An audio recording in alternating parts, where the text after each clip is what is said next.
Paz, família, a gente entrou e saiu porque não estava transmitindo por algum motivo para o Instagram e a gente recomeçou aqui, depois a gente corrige nas plataformas aí para quem for assistir.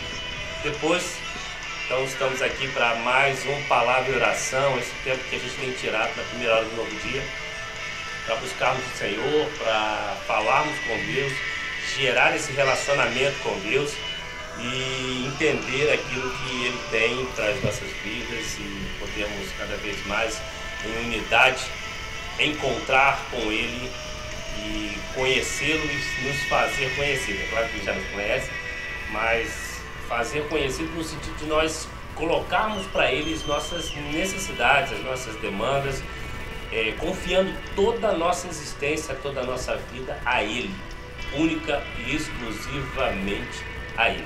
Amém? Então vamos ao texto que nós estamos meditando essa semana. Começamos nele ontem, no domingo, na primeira hora do domingo. E hoje, na segunda-feira, primeira hora da segunda-feira, dia 18/9, vamos ao texto que está em 2 Crônicas, capítulo 7, a partir do versículo 11. Vamos ler então o texto. Diz assim: Quando Salomão acabou a casa do Senhor e a casa do rei, e prosperamente efetuou tudo o que intentou fazer no templo do Senhor e no seu palácio, o Senhor lhe apareceu de noite e lhe disse: Ouvi a tua oração e escolhi para mim este lugar para templo de sacrifício.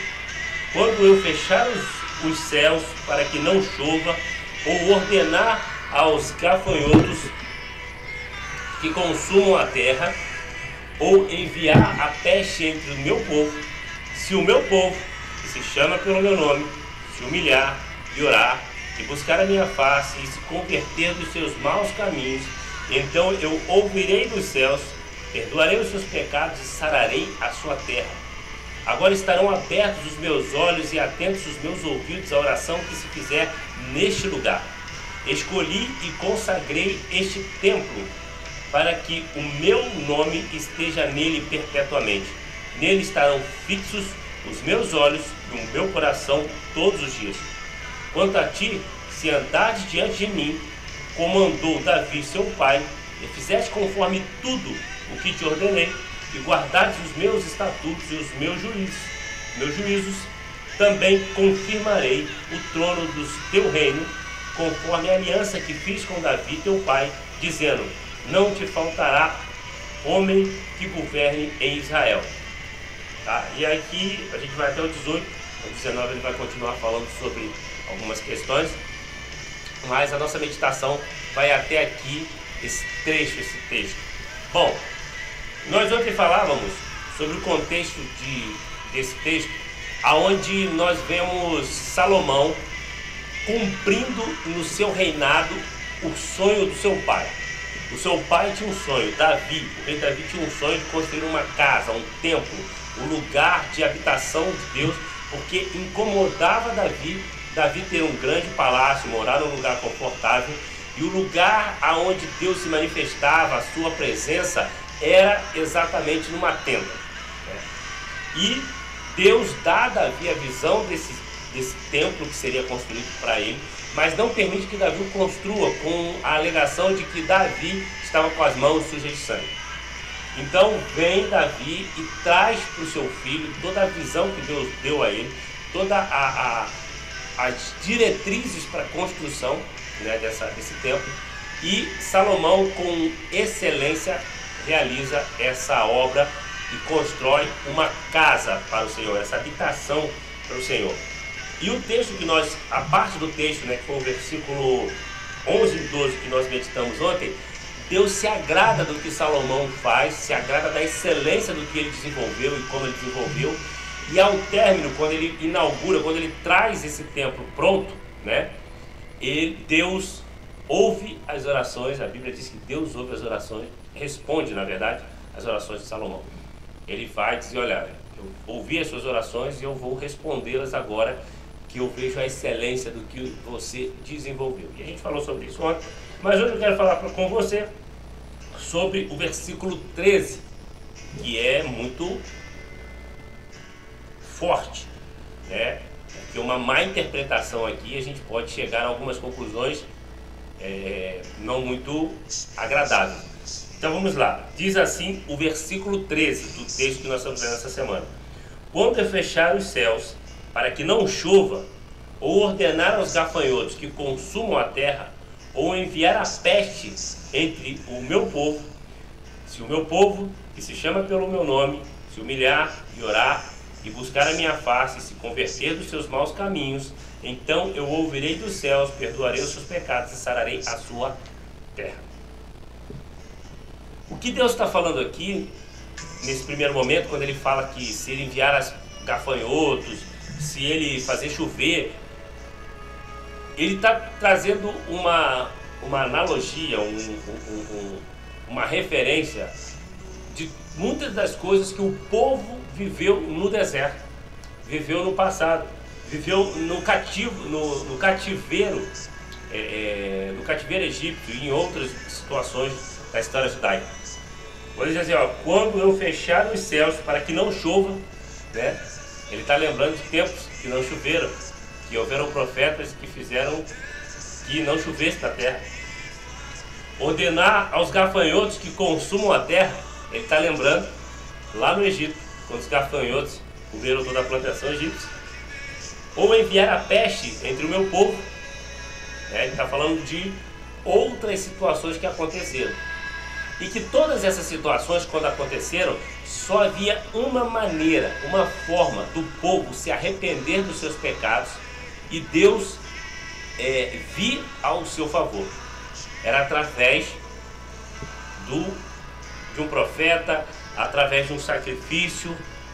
E agora, pela excelência do que foi feito, Deus está fazendo uma nova promessa, uma nova aliança, vamos dizer assim, dizendo que, olha, se o meu povo, se vocês clamarem a mim, mas se vocês clamarem humilhados, entendendo que vocês erraram, que vocês são pecadores, que vocês têm de forma diligente descumprido meus mandamentos, descumprido minhas direções, minhas orientações para vocês, se vocês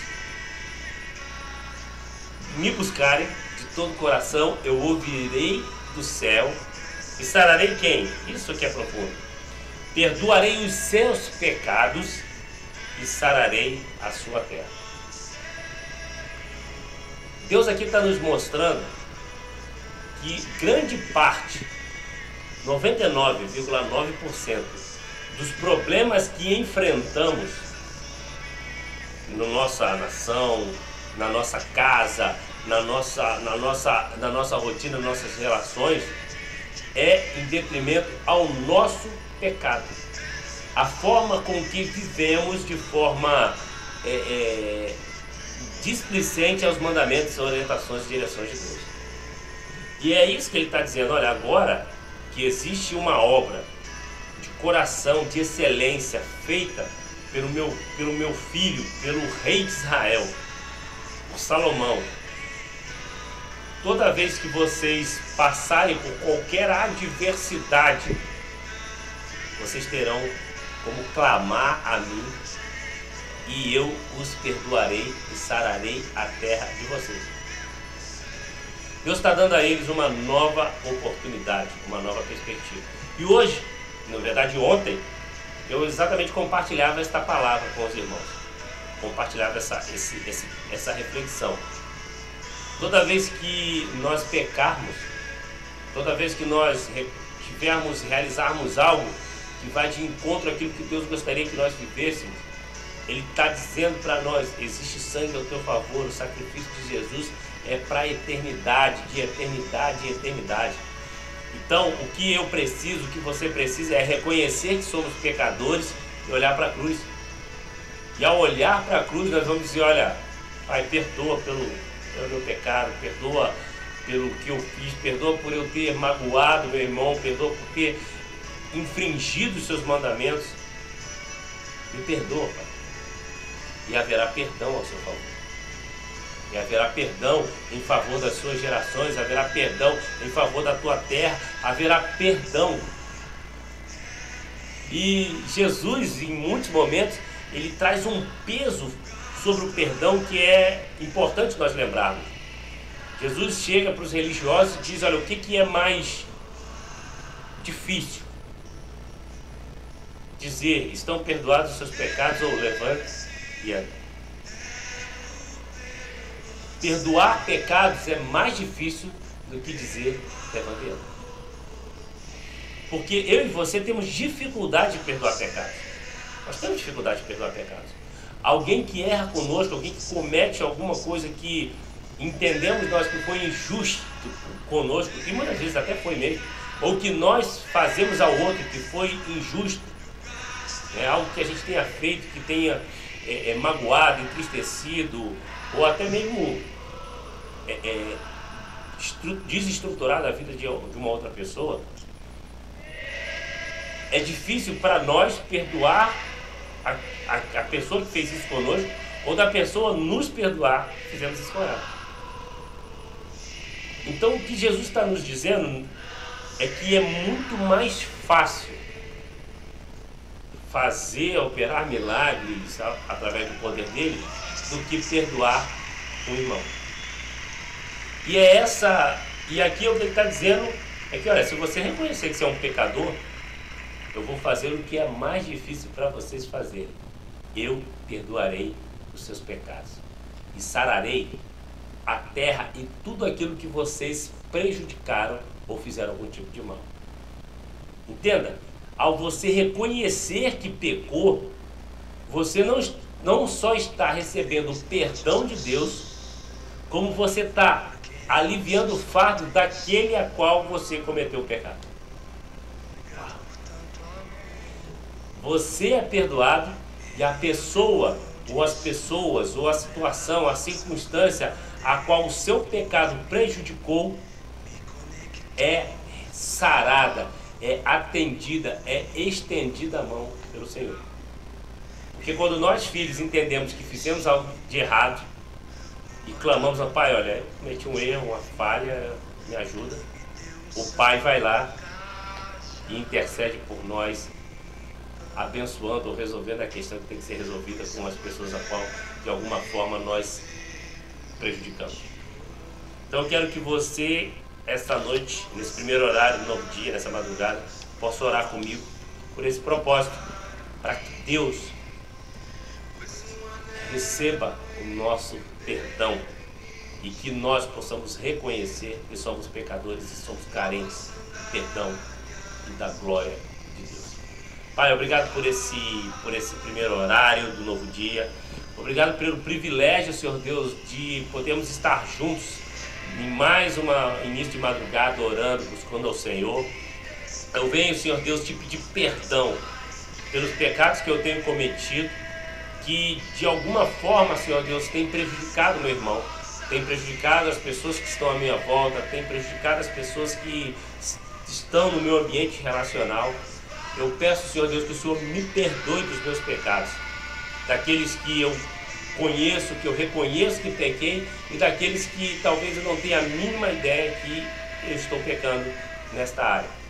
Que o Senhor possa, Senhor Deus, me revelar os pecados que eu não consigo reconhecer que são pecados e me ajudar a caminhar em direção contrária daqueles que eu entendo que é pecado e eu não consigo abandonar. Pai, eu venho te pedir pelo poder que há no nome do nosso irmão mais velho Jesus, que o Senhor possa, Senhor Deus, tanto a mim quanto aos meus irmãos, as minhas irmãs que aqui estão ouvindo nesse tempo, possam ter os seus pecados perdoados. Ter os seus pecados perdoados. E a termos os nossos pecados reconhecidos e perdoados, a sua mão possa estar estendida para a nossa terra, possa estar estendida para as pessoas que nós magoamos, possa estar estendida às pessoas que de alguma forma necessitam de um milagre, de uma mão estendida do Senhor, em detrimento a algo que eu e meu irmão fizemos que prejudicou o outro. Que o nosso pedido de perdão, o nosso reconhecimento de sermos pecadores possa também impactar as pessoas, levando a tua presença até elas. Pai, nos ajuda nessa compreensão, nos ajuda nesse entendimento, para que nós tenhamos uma semana diferente nas nossas relações, e nas nossas posturas perante a tudo aquilo que temos feito e vivido. Em nome de Jesus. Em nome de Jesus. Amém? Bom, deixa eu orar aqui por algumas pessoas que têm colocado aqui o seu pedido de oração, para que a gente possa estar orando nesse tempo. E se você tiver também algum pedido de oração, alguma demanda que você quer que a gente possa estar juntos aqui, unindo a nossa oração com a sua oração, intercedendo, fique à vontade. Vai ser um privilégio, uma honra poder estar orando por vocês. Pai, ainda nesse primeiro horário do novo dia, eu venho te entregar, Senhor Deus, a vida da Raquel, filha do nosso irmão, do nosso amigo, pastor Flávio Couto, Senhor Deus, que tem sofrido, Senhor Deus, de enfermidades há muito tempo, Senhor Deus, e que nós possamos unir a nossa oração, a oração de tantos outros irmãos que têm orado por ela, e ela possa receber do teu milagre e possa ser um testemunho vivo do teu poder, da tua cura sobre a vida dela. Pai, entrego nas tuas mãos a saúde e a recuperação do Enzo, Senhor Deus, que o Senhor possa continuar operando o milagre através da vida desse pequenino. Pai, toma a vida da sua mãe, Senhor Deus, a Aline, do Jonas, do seu pai, Senhor Deus, que todas as dificuldades, as adversidades que eles têm enfrentado, seja na área relacional, seja na área financeira, Pai, o Senhor possa direcionar e dar a eles a oportunidade, Senhor Deus, de viver a integralidade do teu milagre nas vidas da família deles. Pai, entrego nas tuas mãos a vida da Joana, essa nossa irmã amada, do seu marido que está em recuperação, Senhor Deus, de um AVC, de um infarto. Pai, entrego também, Senhor Deus, a vida das suas filhas, da sua netinha. Pai, que esta mulher possa experimentar, Senhor Deus, o teu cuidado de uma forma sobrenatural, Pai. Que tudo aquilo que ela tem orado em toda a sua vida, para que a sua casa seja transformada, a sua relação seja transformada, o Senhor possa conceder este milagre, para que ela possa finalmente, Senhor Deus, dizer: tão bom é o Senhor que atendeu as minhas preces. Nós sabemos que o Senhor já tem atendido em tantos outros pedidos, mas atenda, Senhor Deus, em mais esse pedido, em nome de Jesus. Pai, entrego nas tuas mãos a saúde da minha mãe, a saúde da avó Marilene, da avó Valdomira, as avós da minha esposa, a saúde da minha esposa. Pai, eu venho te pedir que o Senhor entre com providências em todas as questões de saúde, físicas, emocionais, dessas mulheres, dessas pessoas que são tão importantes para nós, Senhor Deus. E que nessa relação de cura, de milagre, o Senhor possa se revelar a elas e para que elas possam te conhecer, Pai, te conhecer de verdade. Toma nas tuas mãos, Senhor Deus, o Ministério Oceano, Pai. Essa igreja que tem crescido, tem se movimentado, que pessoas têm se achegado, que têm entendido que é a visão de Deus para as vidas dela. Pai, que nós possamos colher, Senhor Deus, tudo aquilo que há anos viemos plantando em transformação, em entendimento e em busca do Senhor. Permita que esse propósito, essa visão, essa missão alcance todos aqueles que necessitam ser alcançados. Obrigado, Senhor Deus, pela vida alcançada nesta noite hoje, que o teu Espírito a convenceu, Senhor Deus, da sua vida e teve um encontro contigo, que nós possamos ajudá-la, Senhor Deus, nessa caminhada, nessa jornada, a cada vez mais estar unida ao Senhor. Pai, toma cada membro, cada pessoa que está chegando, cada caminhada, cada passo que o Oceano tem dado. Muito obrigado, Senhor Deus, pelo privilégio de confiar a mim, a minha esposa e a tantas pessoas que têm se achegado essa visão. Nos permita não nos perder daquilo que o Senhor tem nos dado, em nome de Jesus. Toma nas tuas mãos, Senhor Deus, meu pai, minha mãe, minha sogra, meu sogro, meu cunhado, minha cunhada, minhas sobrinhas, meu irmão, onde houver uma gota do meu sangue, do sangue da minha esposa, que as tuas mãos estejam estendidas atendendo a cada um deles, em o nome de Jesus, em o nome de Jesus. Muito obrigado a todos, que Deus possa abençoar cada um e que nós estejamos juntos novamente na primeira hora do novo dia, amanhã, terça-feira. Deus te abençoe, obrigado meu irmão, obrigado a Tati que passou por aqui, obrigado ao VF Filho e a todos da Twitch, do Twitter, do YouTube. Deus abençoe a vida de vocês e até A próxima.